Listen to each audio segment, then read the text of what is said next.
Olá, boa noite a todos. A gente está ao vivo agora com a candidata Valentina. A gente vai dar prosseguimento a essa sequência, né, de entrevistas com os candidatos com a formação de professor, né, na área de educação. E hoje, inclusive, peço antecipadamente desculpa, né, em virtude do atraso, mas é que a gente teve a live com a Célia, a professora Célia. Ela se estendeu um pouco, porque estava falando suas propostas e tudo mais, isso pode acontecer, então já peço desculpa para quem estava esperando a live com a Valentina, e inclusive para a própria Valentina. Por favor, Valentina, boa noite, seja bem-vinda ao grupo e à live. Muito boa noite, Felipe, boa noite a todas, todos aí que estão nos assistindo. Quero já aproveitar aqui para agradecer essa oportunidade, saudar aí todos que estão nos assistindo. É um prazer estar aqui com você, Felipe. Obrigado, Valentina.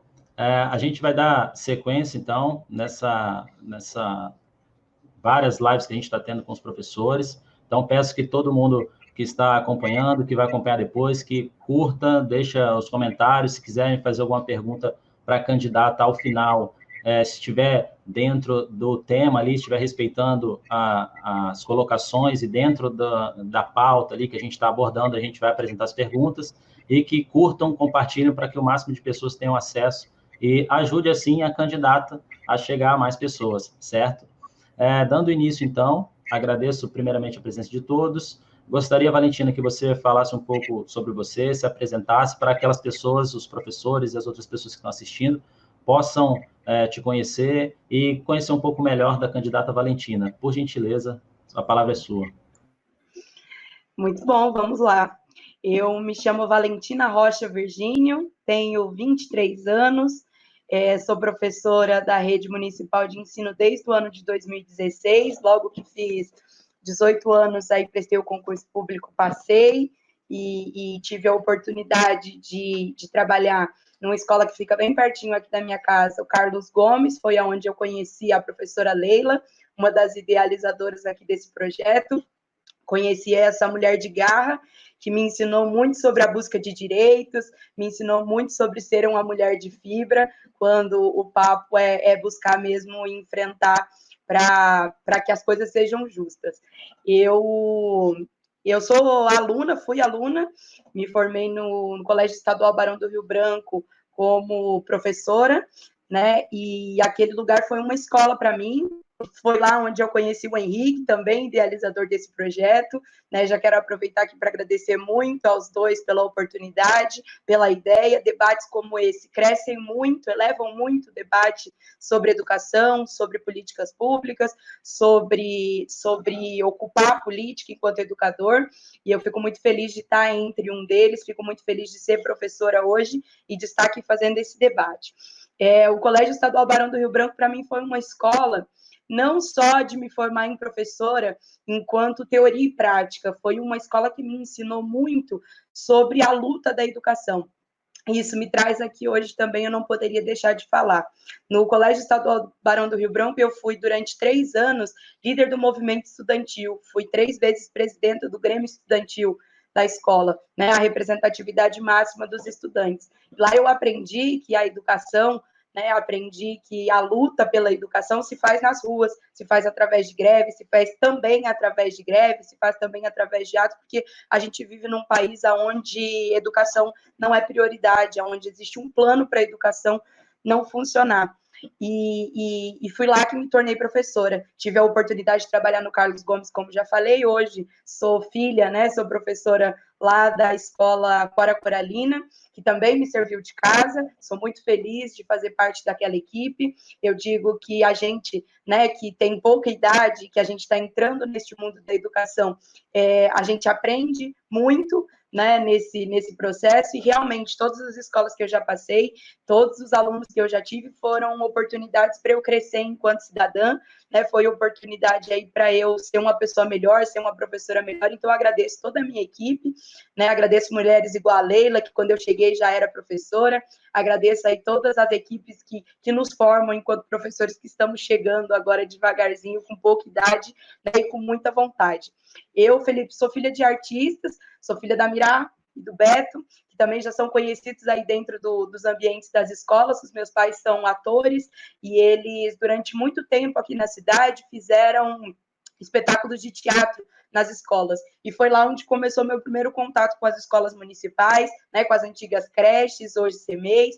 Foi lá onde eu tive a oportunidade de começar a entender que educação e arte somada, né, pode fazer diferença. Os meus pais rodaram aí diversas escolas levando espetáculos de teatro sobre meio ambiente, sobre diversas temáticas. Eu sou universitária também, né, sou acadêmica do curso de Geografia, era para ter me formado esse ano, né, dado aí a situação pandêmica que estamos vivendo, não consegui me formar ainda esse ano, mas estou aí no aguardo para, no melhor momento, conseguir o meu diploma, né, dentro de todas as normas de segurança. Sou artista, sou produtora cultural, sou ativista, sou uma protagonista aí da juventude, coordeno um coletivo de mulheres, enfim, somos muita coisa. Não, realmente é bastante coisa. Primeiro, eu parabenizo você porque você fala muito bem, se posiciona muito bem, isso é muito importante para, principalmente nesses cargos de representatividade, você tem que saber se manifestar, saber ser objetiva na opinião, conseguir passar, transmitir a mensagem, seja ela qual for, mas que seja clara para atender para o receptor entender a mensagem, a ideia que você está querendo passar. Antecipadamente, eu também volto a dizer que eu tive que substituir a Leila novamente, ela ia conduzir, mas eu espero conduzir à altura aí. Você realmente conhece ela, né? Já se trabalharam junto, então ela conhece você também, gosta muito de você. Então, antes de mais nada, eu peço desculpa em nome dela, mas quero estar feliz por você estar nessa empreitada, porque a gente sabe que é complicado, é difícil, e tem que sempre estar batalhando, não tem jeito, se a gente quer fazer mudança, a gente tem que se colocar frente a essas situações. Então, seguindo essa ideia, você, apesar de nova, tem muita experiência, né? Então, isso é muito importante, porque a gente sabe que a juventude hoje sofre um pouco de uma questão de se identificar, de identidade, né? Então, a gente tem, quando a gente enxerga isso na pessoa, em alguém, a gente tem que valorizar, porque isso é muito importante, saber se manifestar, saber se colocar, e com certeza você está conseguindo transmitir aquilo que você pretendia, né? Pelo menos de início. Então, vamos dar continuidade. Inclusive, eu gostaria de saber um pouco para qual partido que você está concorrendo, né? Que se filiou para concorrer e qual foi o motivo de você ter escolhido esse partido. Por favor. Ótimo, Felipe. Primeiro, muito obrigado aí por todas as palavras. A gente que está na busca mesmo de representatividade, é sempre muito importante a gente se colocar e deixar o nosso corpo mesmo à disposição às causas, né, às lutas, e é importantíssimo saber que tem gente que propõe debates como esse. Eu já falei, quero repetir de novo para quem está nos assistindo, a importância de falar sobre educação. Acho que a gente está vivendo um momento onde se estão virando os olhos para a educação pública e é extremamente importante a gente debater ela, feita de qualidade, porque a gente está vivendo, estava vendo hoje no jornal à tarde, que está existindo a maior migração, né, o maior número de transferências de alunos das escolas particulares, né, dado a crise, dado a todo o processo econômico que a gente está vivendo, estão migrando das escolas particulares para as escolas municipais, estaduais, e então falar de educação pública de qualidade agora é extremamente importante, por isso que é tão legal a gente vir fazer esse debate no dia de hoje, a gente está atento, né, a essas condições novas. Acredito que quem vai entrar aí para ser um gestor vai entrar com os desafios da pandemia e com certeza a educação vai ser um desafio, né, para ninguém ficar sobrecarregado. Hoje estou no Partido dos Trabalhadores e das Trabalhadoras, o famoso PT, né, sou aí uma agraciada de estar no Partido dos Trabalhadores, né, a gente sempre que fez política, a gente sempre se entendeu nesta posição de estar à frente do debate, né, da gente estar se entendendo enquanto pessoa que precisa se colocar à frente, isso sempre foi porque somos trabalhadores, né? Eu falei que já somos de uma família de artistas e a gente sempre entendeu da necessidade da gente se colocar à frente. Mas você perguntou, né, do motivo, da motivação de escolher, né, o Partido dos Trabalhadores e o Partido das Trabalhadoras. Acredito que a principal motivação é porque o partido do qual eu estou hoje é um partido que historicamente valoriza muito a posição da mulher, incentiva muito a mulher na sua posição de poder. Né? O Partido dos Trabalhadores hoje é o partido que estabelece uma paridade entre as mulheres e os homens em todo o cargo, né, todo cargo de direção, em todos os cargos das executivas, então fico muito feliz e agraciada de saber que eu posso estar num partido que me valoriza enquanto mulher, né, eu poderia falar diversas coisas sobre a questão do meu partido, mas, entre outras, além de ser o maior partido aí do Brasil, o Partido dos Trabalhadores é um partido que sempre defendeu a educação, além de todas as coisas, né? O Partido dos Trabalhadores sempre foi esse partido que esteve frente à causa da educação.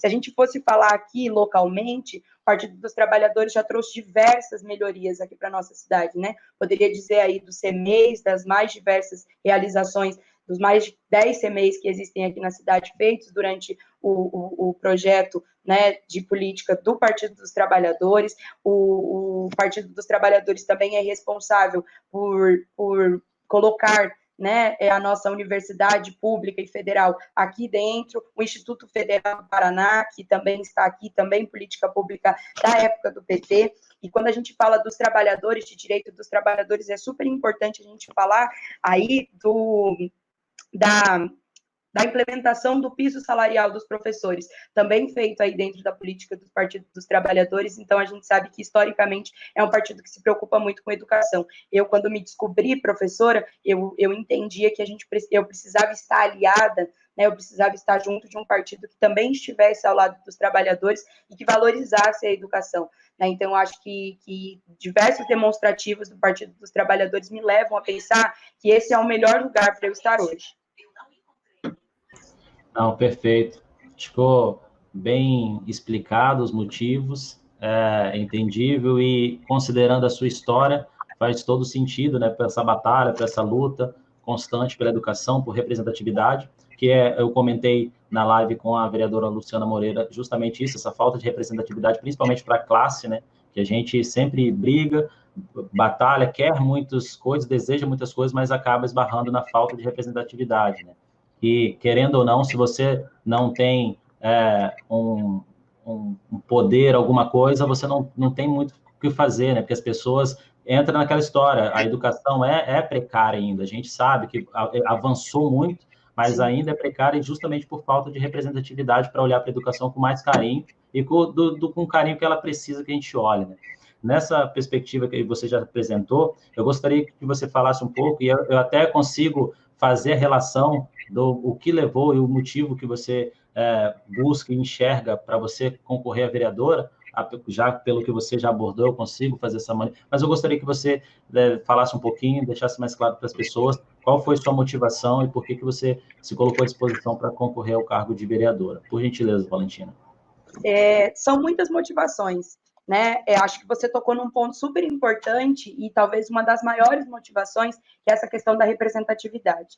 Né? A representatividade entre as mulheres trabalhadoras, entre as servidoras municipais, é uma das minhas grandes motivações, né? De saber que nós não podemos mais esperar. Nós somos mulheres, né? A maioria do eleitorado aqui de Foz, né?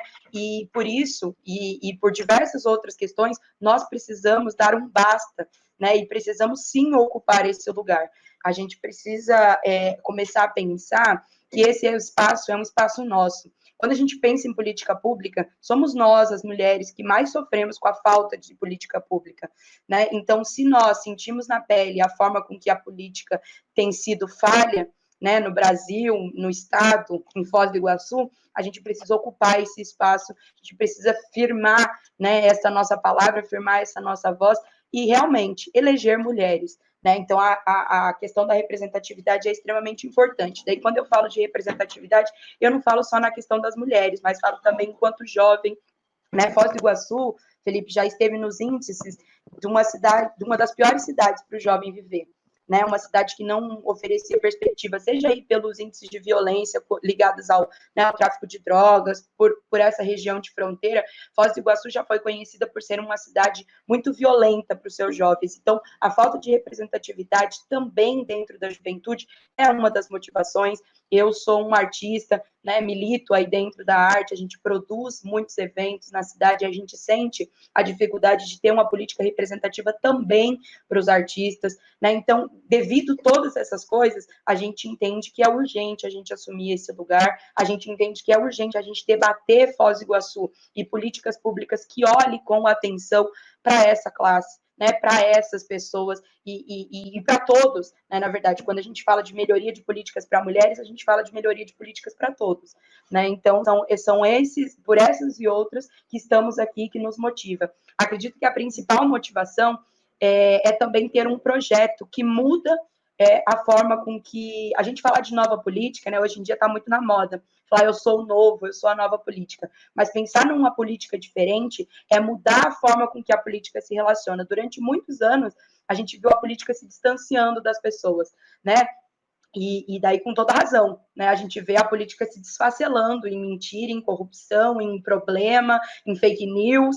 E daí quando a gente vê esse vácuo, né? Esse ato entre a população e a política, a gente sente que as pessoas não se sentem mais representadas. E a partir do momento que as pessoas não se sentem mais representadas, elas deixam de acreditar na política. Então, o que a gente propõe, de novo, é mudar a relação com as pessoas. Política é feita a partir das pessoas. Então, o que me motiva mais é saber que eu tenho um projeto. Eu chego aqui hoje para falar com você, Felipe, chego aqui hoje para falar com os meus colegas servidores, com as minhas colegas, né, servidoras, sabendo que temos um projeto de mandato participativo que encara os problemas da cidade e que realmente visualiza o que pode e o que deve ser melhor para o cidadão, para a servidora, para o homem, para a mulher, para o idoso.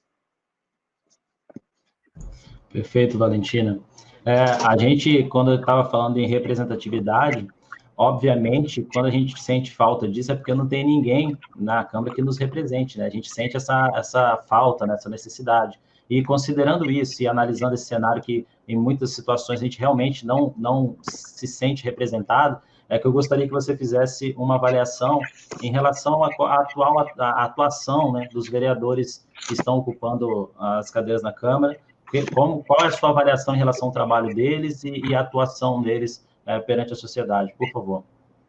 Olha, Felipe, eu acho que essa questão da representatividade é extremamente importante. Faltam mulheres, né? Faltam pessoas que realmente sejam representativas das pessoas, né? Falta a gente se identificar com a Câmara dos Vereadores, a gente olhar para aquele espaço e saber que temos representatividade. Daí, quando eu falo de representatividade, as diversas pessoas, os diversos iguaçuenses precisam estar representados. Precisamos ter a cadeira da população negra, precisamos ter a cadeira que debata a educação, precisamos ter a cadeira que defenda a saúde, precisamos ter a cadeira que defenda as pessoas e os direitos da população LGBT. Então, quando a gente olha para uma Câmara dos Vereadores como ela está agora, que primeiro, não sabemos de quem se trata, né? Não sabemos quem eram essas pessoas há 3 anos atrás. A partir do momento que a gente olha para essa Câmara dos Vereadores dada, isso porque a gente não vai entrar no mérito aqui de escândalos de corrupção, de tornozeleira eletrônica, porque esse é um papo para um outro momento, né? Mas quando a gente olha para aquela Câmara dos Vereadores, a gente sente falta de representatividade, a gente sente que este ponto importantíssimo dentro desse processo de política representativa, que a gente elege alguém para nos representar, estão faltando muitas caras na Câmara dos Vereadores. Então, este é um problema importantíssimo. Outro problema que eu acho que nos responde a essa pergunta, por que temos falhas, é a falta de ter em mente uma das principais funções do vereador, que é a de fiscalizar. Acho que deixamos de fiscalizar muitas coisas. Estamos vendo aí um executivo, né, que deixou muitas arestas, né, que deixaram muitas coisas sem respostas e já concorrem a uma nova eleição. Se temos essas arestas, precisamos ficar atentos, precisamos, né, enquanto gestores, precisamos, né, uma Câmara de Vereadores, precisamos estar atentos para fazer uma das principais funções do poder, né, que é fiscalizar. Então, se eu pudesse exercer uma crítica, e daí, claro, né, uma ideia de construir, eu gostaria muito que a Câmara dos Vereadores de Foz do Iguaçu fosse efetiva, que a Câmara dos Vereadores realmente entregasse para a população aquilo que foi colocado lá para dentro. Eu quero deixar claro aqui que uma indignação minha, e daí a gente precisa também estar atento a isso, a gente precisa olhar para essa situação, que a Câmara dos Vereadores de Foz do Iguaçu é uma das mais caras aqui da nossa região.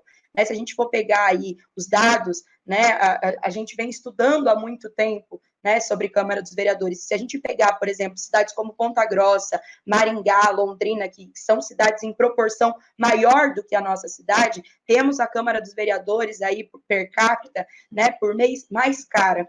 E isso quer dizer e significa o quê? Que Foz do Iguaçu, que a Câmara dos Vereadores não está devolvendo em políticas públicas para a sociedade aquilo que é pago, né? Estamos pagando caríssimo, né? Se a gente for colocar em questão de proporção, temos a proporção da cidade de Foz do Iguaçu, essa cidade de médio porte, e temos Londrina, temos Ponta Grossa, estamos pagando caríssimo por um serviço que não está chegando, né? E daí a gente precisa reconhecer aquilo que foi positivo e a gente precisa exercer críticas sobre aquilo que está negativo. Então, para mim, falta fiscalização e para mim falta transparência, né? Se a gente precisa construir novamente, a gente precisa de representatividade, transparência, coerência, né? As pessoas precisam saber que estamos pagando caríssimo por mês, né, por habitante, e esse dinheiro precisa ser devolvido para a população, e esse retorno precisa vir através das políticas públicas que estão faltando no nosso município. Não, perfeito. Inclusive, agradeço pela informação, porque eu não tinha conhecimento da parte de que é uma das câmaras mais caras aí da região. É importante a gente ver que, de fato, o dinheiro as questões nunca são o dinheiro, o problema nunca é o dinheiro, né? Porque dinheiro tem que fazer as coisas, eu acho que falta ideia, proposta, e além de força de vontade, caráter mesmo e responsabilidade para fazer as coisas que, de fato, têm importância, né? Então, nesse sentido, e você, como professora, atuante na área de educação, por questões de educação, ativista na área também, né, da questão de educação, das mulheres e tudo mais, eu gostaria de saber de você em relação ao cargo e às funções dos profissionais de educação mesmo, né? Como que você vai, caso seja eleita, como que você vai tratar a questão da categoria de professores? Se essa categoria hoje, você fazendo parte dela, será uma prioridade para você? E como que você vai lidar com essa questão? Por favor. Olha, Felipe, a base do nosso projeto é a educação pública de qualidade. Eu já falei para você, um dos indicativos que nos mostrou que a gente precisava deixar essa pauta como base do nosso projeto, esse novo momento da pandemia, onde as escolas vão estar superlotadas, as escolas vão sofrer com esse novo processo da pandemia, a gente colocou como base do nosso projeto político a educação pública de qualidade. E daí a gente vem aqui firmar um compromisso com a classe, com a categoria, que não é só defender o aluno e o seu direito em exercer, né, a educação. Mais do que isso, precisamos firmar um compromisso, e daí, enquanto educador, eu ainda tenho mais responsabilidade ainda em firmar esse compromisso de fazer uma educação pública de qualidade para o aluno e também para quem constrói a educação pública de qualidade todos os dias. Certo? A gente precisa pensar, sim, numa educação que seja, que tenha bons resultados, e daí a gente pode lembrar aqui do IDEB, por exemplo. A nossa cidade é nacionalmente conhecida pelos seus resultados no IDEB, né? E somos muito felizes em saber que temos notas e que temos índices. Já quero aproveitar aqui também esse espaço para parabenizar aí as recentes notas que saíram, né? Isso é fruto de muito trabalho, isso é fruto de muito suor de uma gestão. Mas temos o desafio de pensar uma educação pública de qualidade boa também para quem faz a educação todos os dias. A educação pública ela é construída a partir de muitas mãos, de muitas cabeças, né? Então a gente precisa ouvir, né, quem realmente o constrói e fazer dela melhor. E daí, quando a gente fala de fazer uma educação pública de qualidade melhor para quem está trabalhando nela todos os dias, para os seus servidores, para os seus funcionários, é a gente ter coragem de se debruçar sobre um documento chamado Plano Municipal de Educação. Esse documento foi é uma espécie de contrato, foi um compromisso firmado, que daí desenvolve estratégias e metas, que até 2025 existe muita coisa ainda a ser feita. Então, fazer uma educação pública melhor, de qualidade, daí quando a gente diz, nosso projeto está estudando o Plano Municipal de Educação há mais de um ano, né? Estamos encarando já esse problema, né? Estamos encarando aquele documento que diz e que traz uma educação de qualidade. E lá temos metas e temos prioridades e que foi construído também com quem faz, né? Então, a gente ter coragem de se debruçar sobre o Plano Municipal de Educação é importantíssimo. Estabelecer as cobranças necessárias para o cumprimento dentro do prazo. Então, se temos esse documento, temos uma meta, Felipe, de até 2025, estabelecer todos aquele plano, né? O nome diz muito, plano. Temos planos então para a educação. Isso foi construído na gestão municipal, né, passada. Temos esse plano que foi construído através de muitas mãos. Precisamos então, enquanto gestores, ter coragem de olhar para esse documento, né, e estabelecer outras metas e fazer com que ele seja cumprido até o prazo de 2025. Porque senão vamos chegar em 2025 ainda com planos. Vamos chegar ainda neste momento, né, de 2025, ainda com ideias para a educação. Então, o gestor que entra, né, já sabendo que ele precisa respeitar esse documento, ele precisa compreender esse documento, ele precisa enfrentar esse documento e falar, vamos fazer mesmo da educação pública uma prioridade? Então, quando a gente diz que a base do nosso projeto é a educação pública, é porque realmente estamos com esse olhar voltado à educação pública há muito tempo. E daí, quando a gente fala também de fazer uma educação pública melhor para quem fala, a gente tem muitos desafios, né? Falar de trabalho para o professor, para o servidor, é também ter coragem de encarar as melhorias para os trabalhadores, enquanto eles trabalham, mas também pensar na aposentadoria. A gente não pode deixar de falar que temos um colapso, né, entre o fundo de previdência dos servidores municipais de Foz do Iguaçu. Né, dadas a diversos erros políticos que aconteceram anos atrás, temos esse colapso, temos esse problema, e esse problema precisa ser resolvido. O problema da Previdência, hoje em Foz do Iguaçu, coloca em risco a vida dos servidores que vão se aposentar.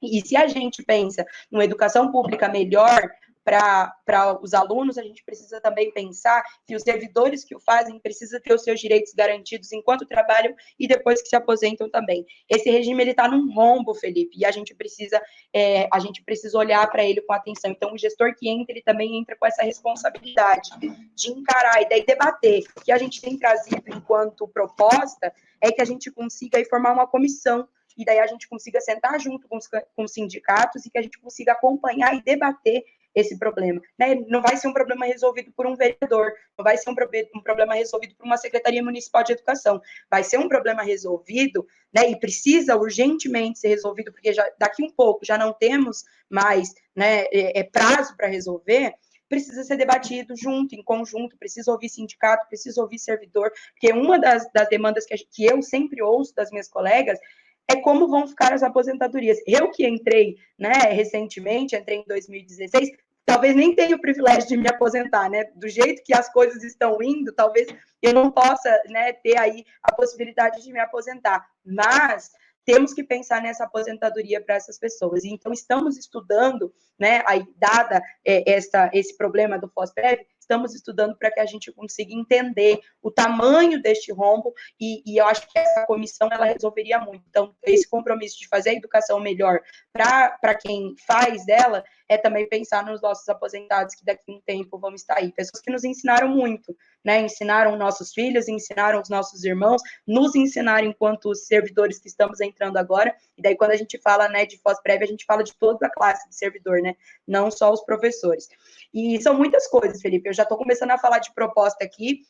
A formação dessa comissão é uma, mas a gente precisa também pensar na saúde voltada aos cuidados com as nossas servidoras mulheres. Daí a gente, né, soma duas pautas nossas, que é a defesa do direito das mulheres e defesa do direito dos trabalhadores com a educação, que a gente precisa olhar com atenção para essas mulheres também. Então, temos planos, temos estratégias, temos propostas para pensar um processo dentro da saúde pública que seja voltado à servidora mulher, aos seus problemas de garganta, quando falamos aí dos professores, e diversos outros problemas que durante uma vida ocupacional, que a gente vê, tem mais de 30 anos de carreira, precisam ser olhados com atenção e precisam também que o poder público, né, dê conta dessas arestas.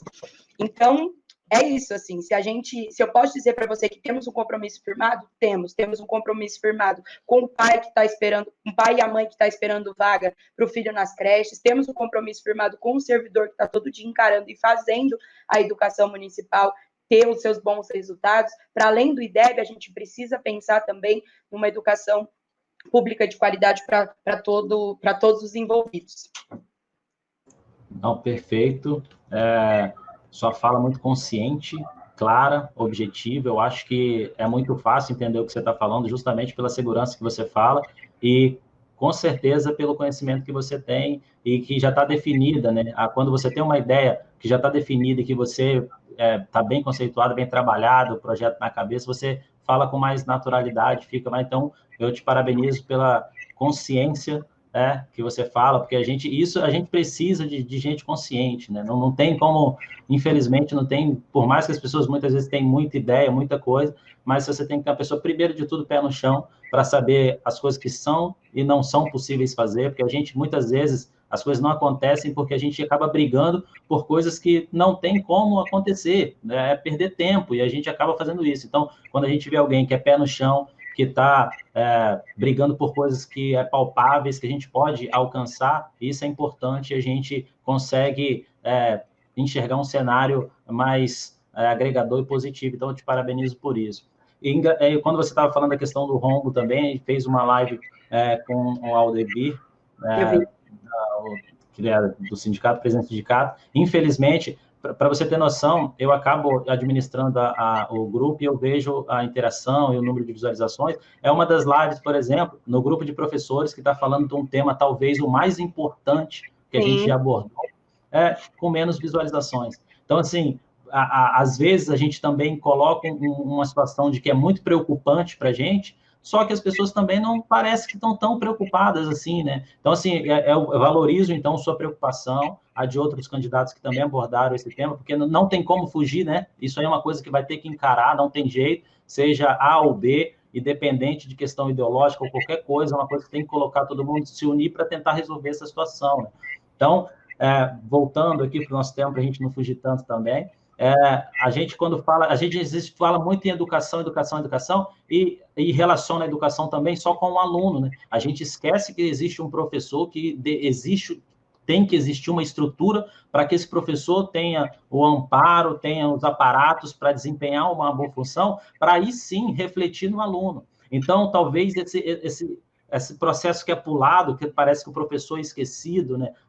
O ensino, a estrutura é esquecida, e foca muito, não, o aluno tem que ter desempenho para a gente ter determinada nota, né? Talvez isso tem que ser mudado, né? Então, nesse sentido que eu te pergunto, que dentro das atribuições do vereador, quais podem ser as ações tomadas para melhorar a questão estrutural? E aí eu coloco a questão de estrutura mesmo, escolar, já tem um avanço, né, em relação a como era, mas ainda assim precisa, né, de melhorias, e a questão dos profissionais também. Se você quiser e se sentir à vontade para concluir o seu raciocínio, falar sobre os alunos também, então, a pergunta, para ficar mais claro e objetivo, é, dentro das atribuições do vereador, quais são as ações que podem ser tomadas em melhorias, né, estruturais na educação, melhorias educacionais. Aí considera estrutura, os profissionais e os alunos. Por favor, Valentina.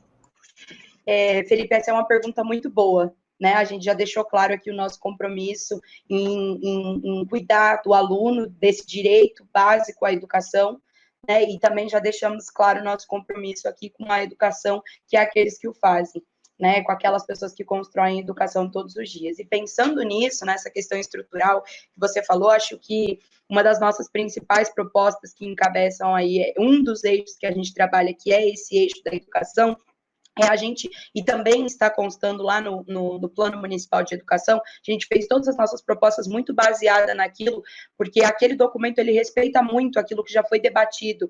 Foz do Iguaçu tem um problema político que é grave e que deixa marcas durante os anos, numa cidade que já tem, né, mais de 100 anos, que é o seguinte: temos políticas descontinuadas, né? Durante 4 anos se estabelece uma forma de fazer, entra uma outra gestão, acaba com tudo aquilo que foi feito para provar que foi ruim, para a gente não construir. Isso deixa as marcas, né, dentro da educação principalmente. Então, pensar nessa política continuada é extremamente importante. Né? Pensar nessa política que dure mais de 4 anos é importante. E para isso, a gente pensa em adotar, e daí soluciona muitos dos problemas, né? Soluciona muito dos problemas, a gente conseguiu achar um filão mesmo, que é estabelecer e adotar um mecanismo chamado CAC, Eu não sei se você conhece, Felipe, mas aí já quero também explicar e deixar aqui para todos os companheiros que estão assistindo, os professores. O CAQ é um mecanismo, e daí ele é uma sigla, né? CAQ, que significa custo, aluno, qualidade. Quando a gente adota, né, o CAQ, que é esse mecanismo, ele une qualidade, controle social e financiamento de educação. Quando você estabelece uma política como o CAC é um mecanismo que foi utilizado agora no Fundeb, né? Existe um debate muito grande sobre a aprovação do novo Fundeb, e por isso que a gente brigou tanto para defender. O Fundeb é baseado nessa política de adoção do CAC. Quando temos este custo aluno-qualidade estabelecido, a gente assegura um investimento mínimo por aluno, Felipe. Quando a gente tem esse investimento mínimo por aluno, a gente estabelece aí uma estrutura básica de funcionamento de toda a escola, certo? A gente considera todos os insumos, tudo aquilo que é necessário para cada aluno estar dentro da escola, certo? A gente olha para o aluno como esse indivíduo que precisa de muitas coisas. Foz do Iguaçu, por exemplo, é uma cidade que carece dentro das escolas, e daí a gente precisa dar uma atenção para isso, que falta, por exemplo, brinquedotecas, na questão estrutural mesmo, sabe? Falta bibliotecas, falta brinquedotecas. Quando a gente olha para esse novo método, né, adotado, que é o CAC, ele é um mecanismo que ele resolve esse problema. Ele olha para o aluno, o indivíduo, e ele faz um cálculo total de quanto custa esse aluno e considera a qualidade do aluno. Então, quando a gente considera o aluno baseado numa qualidade, a gente tem todo este processo considerado. O aluno precisa de uma brinquedoteca, o aluno precisa de um professor bem pago,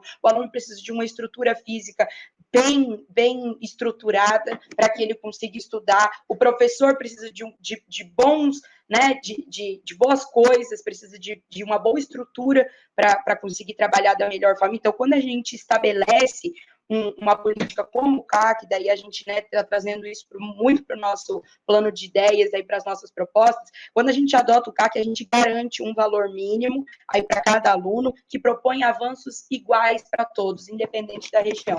Então, a política do CAC é uma política muito importante de ser defendida, porque ela considera aí as 4 dimensões, que é a estrutura e o financiamento, que daí garante isso que a gente estava dizendo, de brinquedoteca, né, dessa questão mais estrutural, que a gente sabe que ainda tem escolas que carecem, a escola que eu trabalho é um exemplo disso, considera os trabalhadores e as trabalhadoras, considera uma gestão democrática, considera a acessibilidade e a permanência das crianças também. Então, quando a gente adota uma política como essa, daí quando você me faz uma pergunta, o que na atribuição de um vereador a gente poderia colaborar com a educação pública de qualidade, sendo feita de boa forma para o aluno que tem o seu direito, para o pai do aluno e para o professor, a gente tem uma resposta só: a adoção deste custo, aluno e qualidade.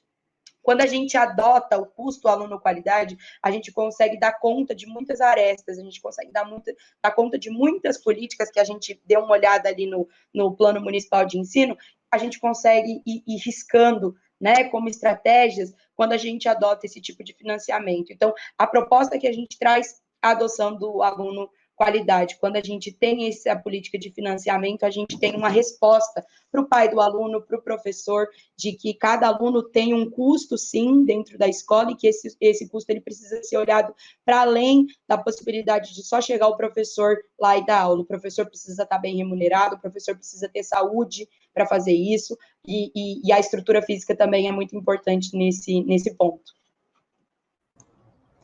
Não, perfeito a sua fala, eu concordo muito. Você estava falando da questão de biblioteca, brinquedoteca e tudo mais. A gente sabe que um dos problemas da educação é justamente a questão de leitura, né? A maioria dos alunos, a gente tem esse problema sério de que não sabem ler, eles acabam avançando. E a gente, às vezes, se preocupa tanto com a educação, a gente vê as pessoas também preocupadas bastante com a educação, e aí você pega e não tem nenhum projeto de leitura, por exemplo, às vezes. Eu fico pensando, desculpa, mas eu não consigo enxergar essa preocupação de verdade, assim, e aí eu estou falando mais para as pessoas que têm capacidade, têm poder para, de fato, interferir isso. Aí eu envolvo secretaria, envolvo os núcleos e tudo mais. Eu acho que é uma deficiência que a gente tem, e eu acho que ninguém aprende nada se não saber ler, né? Principalmente ali nos anos iniciais, é fundamental, e aí bate com o que você está falando, que é muito importante, a gente tem que ter mais projetos nesse sentido.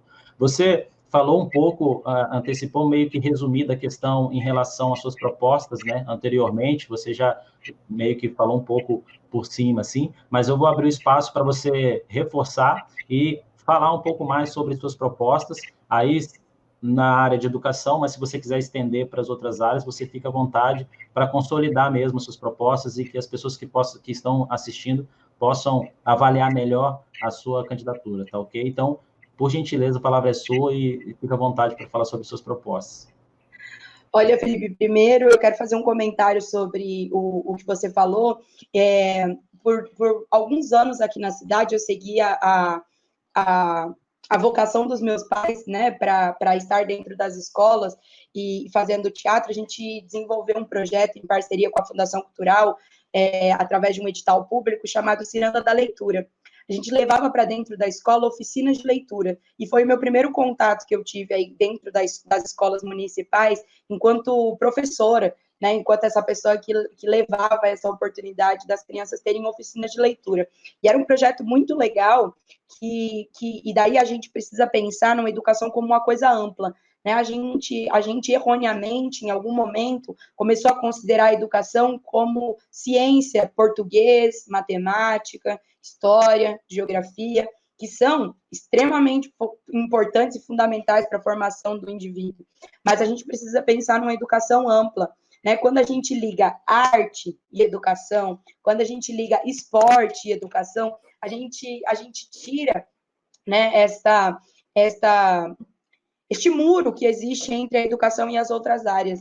Né? A gente precisa pensar na educação como uma coisa ampla, a gente precisa pensar que oficinas de leitura são importantes dentro da escola, porque lá atrás a gente já viu que muitas das vezes era a primeira vez que a criança estava tendo contato com um livro. Né? E os desafios são muitos. Hoje em dia a gente tem todas as tecnologias aí, né, que distanciam as crianças do fantoche. Antigamente você apresentava eu digo antigamente, Felipe, porque eu comecei a dar aula, a minha primeira aula de teatro que eu dei, eu tinha 10 anos, então já dá para falar antigamente. Peço licença aí a todos que já estão há mais tempo, mas lá quando eu comecei a dar aula de teatro para as crianças, a gente fazia teatro de fantoches e era muita novidade um fantoche. Hoje em dia, a gente, né, com as diversas tecnologias, as crianças já não se surpreendem mais, né? Então, os desafios de levar a leitura e a literatura para dentro da escola são muitos, né? A gente levar a expressão artística, a criação, a criatividade para dentro da escola é um desafio imenso. A gente não pode minimizar a educação como se fosse a criança, né? O aluno, esse ser sem luz, né? E quando a gente olha para essa criança como um ser que pode nos contribuir também com o aprendizado, para estabelecer essa troca, a gente ganha muito. Né? E por isso que a gente vai morrer defendendo aí as oficinas de leitura dentro da escola, a gente vai morrer defendendo essa ligação entre arte e cultura. Eu sou fruto de projeto social aqui dessa cidade, então minha formação é baseada em educação e cultura de paz, né? Então a gente sabe que geram bons frutos, né, quando você se alia. Então, pensar nessa educação ampla também é uma possibilidade. E a gente precisa, enquanto gestor, estar atento à fiscalização. Por que projetos como o projeto de levar a língua inglesa, por exemplo, para dentro... para dentro da escola, desculpa. Por que projetos como esse ainda não foram executados? Aonde é que está esse dinheiro? Né? Como é que o projeto ainda não foi executado? Por que ainda não foi executado? Então, o compromisso que a gente faz com a população, com os nossos eleitores, é justamente a gente estar atento, e daí o desafio do gestor é esse, é conseguir propor proposta, é conseguir propor algo palpável, que não é no mundo das ideias, que a gente consiga fazer, que a gente consiga também fiscalizar o porquê que não deu certo, porque ideias tem muitas, projetos já executados e finalizados no portal da transparência tem muitos, mas quando a gente vai para dentro da sala de aula, quando a gente dialoga com os professores, quando a gente sente na pele e no chão da escola as dificuldades, a gente sabe que ainda tem muito que ser feito. A gente sabe que dentro dessa pasta da educação ainda existe muito a ser feito quanto à valorização dos professores. A gente não pode achar que valorizar um professor é realizar um encontro com os professores, por mais chique que seja ele, né? A gente precisa fazer sim o encontro, que é um momento ótimo de troca, de confraternização, mas a gente precisa valorizar o profissional da educação dia a dia. A gente não pode sobrecarregar ele, a gente não pode usar os 15 minutos que ele tem de recreio para colocar ele para cuidar da quadra da escola, porque está faltando porque está faltando gente para fazer isso. Então, a gente precisa pensar que os desafios são muitos, mas que juntos a gente pode fazer. A proposta nossa, do nosso mandato participativo, é realmente trazer as pessoas para o debate da política, né? Você não precisa trocar duas palavras com um professor que já está há bastante tempo para você entender quais são as demandas da educação. Se temos demandas, precisamos resolver. E a gente vem estudando muito para que essas demandas sejam executadas. A gente, né, quando a gente começa a falar de educação, a gente que é apaixonado pela educação, a gente começa a falar muito. Mas o nosso proposta, o nosso plano aí de mandato, traz muitas coisas, né? Já deixei bem claro aqui também, sou uma vereadora que vou estar, sim, representando a classe dos artistas, então precisamos também levar a cultura para dentro da escola, né? Com boa vontade política, com pouco dinheiro, você consegue, sim, levar projetos culturais para dentro da escola. A gente precisa pensar em equipes multidisciplinares, contratadas através de concurso, onde envolva psicólogo, fonoaudiólogo, aonde envolva dentista, que esteja dentro das escolas e que essas equipes sejam por região. Então, o estudo que a gente está fazendo agora para as equipes multidisciplinares, trazendo dentro da nossa proposta, e daí dentro do plano de governo também do Partido dos Trabalhadores, que também tem um candidato aí a prefeito, é que a gente consiga ter essas equipes multidisciplinares por região. Temos aqui a região que é onde eu trabalho, que é a região do Morumbi, vamos ter lá o fonoaudiólogo, vamos ter lá o dentista, vamos ter a nutricionista, que atenda aquela região, que atenda aquelas demandas, os CMEs, que atendam as escolas e que consigam realmente atender as crianças, né, que consiga realmente chegar. A gente sabe que a saúde mental, né, e daí dentro desse pós-pandemia me deixa mais assustada ainda pensar como é que isso vai ser, né, mas temos aí desafios para resolver, estamos com crianças cada vez mais doentes, né, problemas de ansiedade, problemas de depressão. A pessoa que vai gerir uma cidade, que vai gestionar, ela precisa estar atento a todas essas coisas. E como não estar atento a essas coisas e como olhar para isso se nunca você pisou numa escola, se você nunca teve esse contato próximo com o aluno, se você nunca, né, esteve em greve para saber o quanto dói ser professor no Brasil, né? Então, o que a gente pode propor e o que a gente deixa de convite é que conheçam as nossas ideias, desse mandato popular, desse mandato participativo, que sai de dentro da base, que sai do chão da escola, para que a gente possa construir juntos aí novos futuros para Foz do Iguaçu. Não, Valentina, perfeita as suas colocações. Eu acho que ficou clara a ideia, o objetivo. Eu acho que, com certeza, vai colaborar muito para as pessoas poderem escolher assim a melhor opção para elas, dentre a gama de professores e também de outros concorrentes, mas eu acho que foi perfeito as suas colocações, foi objetiva e passou a mensagem. Eu acho que o mais importante é você alcançar. Eu de fato, eu fico surpreso, porque eu nunca conversei com você assim, né? E dá para ver que você é uma pessoa, assim, digamos assim, hoje em dia, falar que a pessoa, você consegue enxergar a realidade e tá com o pé no chão, é um elogio, né? Porque muita gente parece que vive realmente no mundo da lua, e vê uma menina jovem, consciente, com projetos que, de fato, podem dar importância à vida do professor, à vida docente ali, né? Então, acho que você se coloca, de fato, como uma pessoa que pode representar os professores, pela sua experiência, porque você é nova, não parece que faz tanto tempo assim, mas já tem um tempo que você já está nessa correria aí, digamos assim, né? Então, eu fico feliz, surpresa, porque, assim, foi tão bom o papo, que a gente vai ver já quase 1 hora de conversa, né? Então, a gente ficaria aqui, com certeza, falando muito ainda. Então, eu, primeiramente, em nome do Henrique, da Leila, e principalmente daquelas pessoas que estão acompanhando a gente, daquelas pessoas que dispensaram tempo para acompanhar a sua live, e que geralmente as pessoas acabam assistindo mais depois, porque muita gente, por incompatibilidade de horário, então as lives geralmente têm um alcance muito grande, inclusive desde a primeira, que foi com a professora Ana, até agora, já teve quase 18 mil, alcance de 18 mil pessoas. Então, assim, um alcance, somando todas, né? Então, quase... e considerando que para você ser eleito ali, você precisa de, acho que 1.000, 2.000 votos, eu não sei basicamente o que precisa, depende de legendas e tudo mais, mas é um alcance importante para vocês. Eu acho que você conseguiu, atendeu, eu acho que se você foi a proposta, chegar aqui e passar sua mensagem, eu acho que você conseguiu, te parabenizo por isso, e me colocando aqui em relação a todas as suas falas, eu gostaria agora que você se quisesse fazer um resumo do que você falou, ou deixar aí seus agradecimentos, falar para as pessoas como elas podem te encontrar, acompanhar o seu trabalho, acompanhar suas propostas, seu dia a dia durante a campanha, e depois mesmo, né? Porque dá para ver que essa menina batalhadora, que se as coisas não acontecer agora, com certeza você seguindo firme, não desistindo, uma hora as coisas andam e você vai poder colocar seus projetos na prática. Então, passa a palavra para você, como as pessoas podem te encontrar e faça suas considerações finais, por gentileza.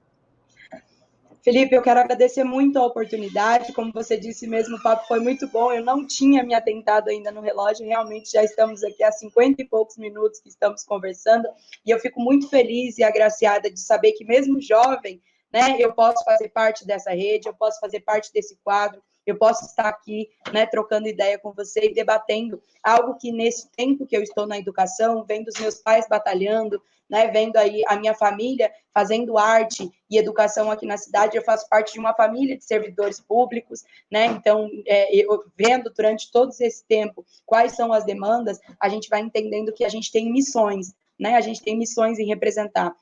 A gente sempre fez política, né? Apesar de não ser filhos de político, a gente sempre fez política, sempre fizemos política na raça, de forma independente, né? Arregaçando as mangas, topando a ideia de fazer uma Foz do Iguaçu melhor. Eu sou filha de artistas, mas sou neta de 2 populares aqui nessa cidade. Meu avô Agnello e a minha avó Gerulina, eles foram 2 pessoas que construíram ali na região do Porto Meira diversas causas sociais. Né? O meu avô era um líder comunitário, professor também, que ensinou diversos a ler e a escrever. A minha avó era uma pessoa que cozinhava para o bairro todo para que ninguém tivesse fome.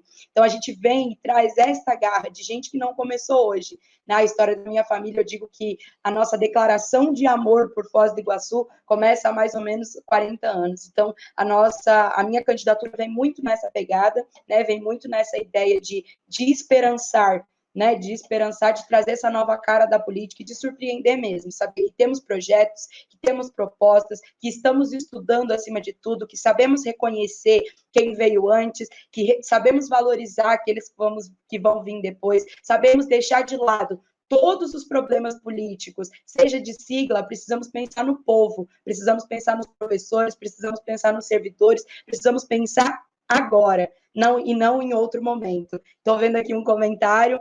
Muito obrigada a todos que participaram, a todos os servidores. Deixo aqui o meu eterno reconhecimento e agradecimento. Eu que sou fruto de escola pública, sou muito honrada em saber que existe gente que ainda acredita na educação. Hoje em dia, para você convencer uma criança de se tornar professor, é uma luta, as crianças estão querendo ser youtubers, as crianças estão querendo fazer outras coisas, né? E estamos construindo uma geração de pessoas que vão ser os nossos reflexos. Então, se somos bons professores, se somos bons exemplos, né? É muito engraçado como os meus alunos têm interagido com a minha candidatura. Para eles é muito novo ter uma professora com piercing no nariz, é muito novo para eles terem uma professora tão jovem, principalmente uma professora que topa fazer política, né? A gente fala muito sobre política dentro da sala de aula e a gente traz isso aqui, porque é isso mesmo que a gente só sabe ser de verdade, assim, dessa forma. Então, nosso projeto político é fazer política assim, né? Dialogando com as pessoas, principalmente fazer política da base. Eu sou uma trabalhadora, sou de família muito humilde, de família muito pobre, por que não falar, né? Somos mesmo pessoas que estamos querendo construir e somos pessoas que fazemos política na raça. Então, o convite que a gente deixa às pessoas, nos sigam nas redes sociais, nosso @, né? @Valentina Foz, tem página aqui no Facebook, tem nosso perfil no Instagram, estamos divulgando tudo que temos, né? Todo o nosso empenho nessa dedicação de fazer essa nossa candidatura valer, principalmente trazer o debate. Acho que o importante desse momento que a gente está vivendo aqui hoje, Felipe, é mais do que os números, mais do que alcance, é a gente poder debater Foz do Iguaçu. Essa cidade precisa avançar em muito pelo seu tamanho, pela quantidade de dinheiro que gira aqui. Precisa ter gente disposta a fazer isso. Precisa ter gente de verdade para fazer isso. Então, esse é o nosso convite. Nos conheça, participe. O mandato é participativo, mas a nossa construção da nossa caminhada sempre foi coletiva até aqui. Por que não fazer uma candidatura também coletiva? Estamos aceitando ideias, críticas, propostas. Venha com a gente, conheça, e temos muito a construir juntos. Não, muito bem, Valentina. Acho que você fala muito bem, né? Eu acho que não precisa nem eu ficar aqui muito tentando mediar, né? No sentido de linkar um conteúdo com outro, porque você já deixa bem preparado o terreno para a gente, você facilita, né? Quando o entrevistador, o entrevistado, na verdade, conclui e consegue responder com consciência e sabedoria ali as perguntas, eu acho que fica até fácil para a gente conduzir, né? Talvez, se você falasse sozinho, sem eu abrir minha boca, só colocando a pergunta, talvez iria da mesma forma, né? Então, eu agradeço a sua participação, a disposição também. Eu acho que é um canal importante falar com os professores, mostrar as suas ideias, mostrar o seu projeto. Eu acho que a gente precisa de pessoas como você, de fato, realmente. Eu acho que é importante. Eu agradeço por você se colocar como uma candidata. Eu acho que a forma como você se expressa, como você fala, eu acho que favorece a categoria. Eu acho que esses momentos também faz com que a gente conheça pessoas assim, né? Talvez se não tivesse esses momentos, a gente não conseguiria, né, conhecer tanto você e os outros candidatos que estão passando por aqui, porque ninguém é inimigo de ninguém, né? Tá todo mundo tentando colocar suas propostas ali para tentar de alguma maneira melhorar. E a gente está falando assim justamente de educação, né? Que é o interesse de todos, né? Então, acho que ninguém pode brigar com ninguém. Peço para que todo mundo compartilhe a live, curta e dê parabéns por essa menina que está na batalha aí, que tem consciência e que eu espero que tenha sucesso na vida. Agradeço o nome do Henrique, da Leila e de todos que estão participando. Suas redes sociais, Valentina, você pode reforçar, por gentileza? @Valentina Foz. Tá ok. Posso fazer os últimos agradecimentos, sim. Felipe? Quero agradecer demais, mais uma vez, a oportunidade da Leila. Já falei aqui, sou uma fã dessa mulher de coragem, que enfrenta mesmo, que dá a cara mesmo. Eu aprendi muito com a Leila de reivindicar direitos, né? A gente botar mesmo a cara e não deixar passar em branco quando a gente sabe que a gente tem razão, quando a gente sabe que é justo. Sou uma admiradora dela por causa disso. Também tive a oportunidade de conhecer o Henrique, né? Sei que ele é esse menino mesmo que também está dentro da política, que está bem top. Agradeço toda a oportunidade. Quero agradecer muito aí a todos que não estão nos ouvindo e que ficaram até aqui para entender um pouco do nosso projeto, para entender muito das nossas ideias. Quero agradecer muito você, Felipe. Eu também já tive um quadro na rádio, tive que me distanciar agora por causa, né, da nossa candidatura, e a gente sabe o quanto é difícil mediar, o quanto é difícil entrevistar, e eu concordo com você. Quando, né, existe uma troca, o papo é muito mais legal. Eu agradeço demais, então, você por ter tido toda a paciência, né, por ter explicado tudo antes da gente começar. Muitíssimo obrigado. Não, eu agradeço mais uma vez. Fica, inclusive, o espaço aberto para quando vocês precisarem fazer qualquer tipo de divulgação ou qualquer outra coisa. Inclusive, depois a gente vai conversar com os outros candidatos para vocês, porque o material de campanha de vocês já começa a chegar, vocês começam a trabalhar, começa a correria, vocês acabam não tendo tanto tempo. Então, a gente, dentro da maneira que for possível e organizar com todo mundo para não ser injusto com ninguém, a gente vai abrir o espaço para que vocês possam dialogar e falar abertamente ali com todos. A gente fala que tem que ter essa aproximação, né? Essa conversa para... Não tem jeito, você tem que se aproximar do professor, senão você não sente quais são as dificuldades e tudo mais. Então, mais uma vez, eu agradeço a oportunidade, Valentina, agradeço a quem vai assistir agora, quem ficou com a gente até agora e quem vai assistir depois, né? E que assim conheceu hoje a candidata Valentina, mas a pessoa, a professora Valentina, né? Porque a gente às vezes não tem como dissociar muito as nossas ideias de como profissional e como pessoa. Então, mais uma vez, desejo boa sorte nessa caminhada aí, que você possa alcançar os seus objetivos e que o espaço sempre vai estar aberto. Mais uma vez, se você quiser fazer mais algumas observações antes da gente finalizar, a palavra é sua. Muito obrigado, Felipe. Só mesmo agradecer, estou muito grata pela essa oportunidade de debate. A gente gosta muito de debater, de falar, de conversar. Esses são espaços realmente muito especiais para a gente. Quero convidar aí todos vocês que estão nos assistindo e também os outros candidatos para que esta luta, para que essas causas, para que essas ideias, essas propostas não acabem no dia 15 de novembro, para que a gente possa debater um conselho realmente representativo, para que a gente possa estar fazendo política sempre. Afinal, somos seres políticos e isso corre nas nossas veias, ninguém encara uma eleição se não tiver, né, um friozinho no estômago quando fala de política e quando fala de mudança. Então, que a gente também esteja pronto para o debate, pronto para construir novas ideias depois do dia 15, que, se Deus quiser, a gente tenha o nosso representante da classe dos professores lá. Obrigado mais uma vez. Tchau, tchau. Não, tchau, agradeço. E só antes de encerrar, eu gostaria de informar quem está assistindo que amanhã a gente tem as duas últimas candidatas. Aliás, tem a Ana Mira ainda que vai fazer na segunda, se eu não me engano. Então, amanhã a Carla e a Márcia, a professora Márcia. Então, agradeço, convido a todos para acompanhar amanhã a partir das 7 horas. Mais uma vez, obrigado e até breve, Valentina. Boa sorte. Prazer. Tchau, tchau. Tchau.